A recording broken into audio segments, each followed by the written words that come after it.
Psixosomatika. Psixosomatika nerv sistemasi kasalliklarining asosiy aybdori. Psixosomatika nima va u qanday tushuncha? Barcha kasalliklar asabdandir.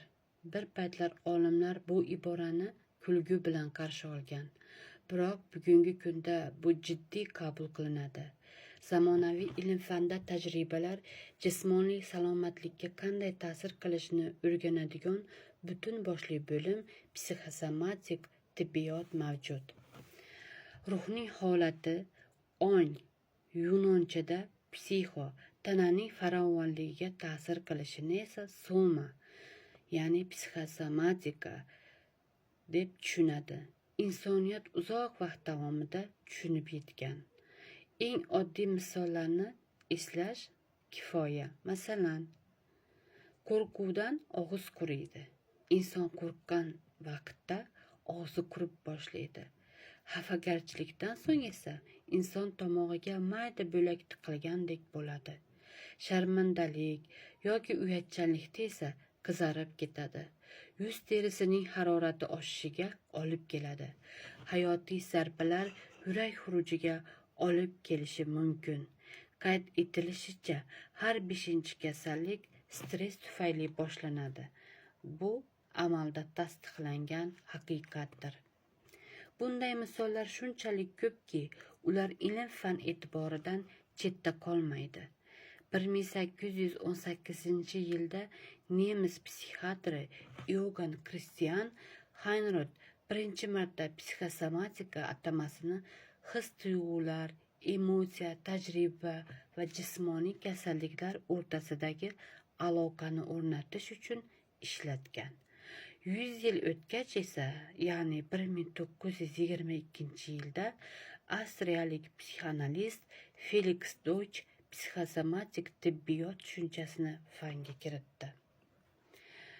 Deutsch ba'zi psixosomatik kasalliklarni ajratib ko'rsatdi.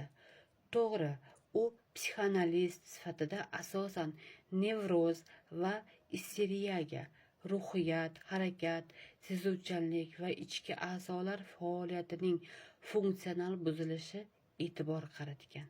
Shuningdek, u buzilishlar sifatida bemor ongsiz ravishda ba'zi ijtimoiy ziddiyatlarni tugatishi uchun mavjud bo'lmagan kasalliklarning alomatlarini ko'rsatgan vaziyatlarnigina tahlil qilgan. Biroq psixosomatika isteriyadan ham chuqurroq tushuncha bo'lib chiqdi. 1968-yilda ruhiy kasalliklar diagnostikasi va statistik qo'llanmasi DSM-2 psixosomatik kasalliklarni psixoemotsional omillar ta'sirida yuzaga kelgan aniq fiziologik alomatlar deb ta'riflagan. Ya'ni psixoemotsional omillar ta'sirida yuzaga kelgan aniq fiziologik alomatlar deb ta'riflagan. 1980-yilga kelib esa bu alomatlar qayerdan kelib chiqqanligi aniq bo'ldi. Tadqiqotlar natijasida biologik faol moddalar, neyropeptidlar topildi. Ushbu protein tuzilmalari markaziy asab tizimida, xususan hissiyotlar bilan bog'liq bo'lgan miya hududlarida shakllanadi. Ular organlar va to'qimalarga tarqalib, jumladan ularning fiziologik holatiga ta'sir qiladi.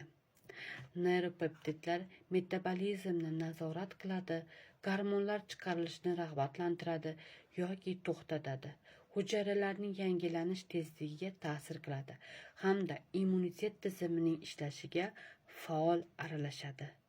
Tuyg'ular neyropeptidlarni ishlab chiqarishga ta'sir qiladi. Neyropeptidlar o'z navbatida butun organizmning hayotiy faoliyatini nazorat qiladi.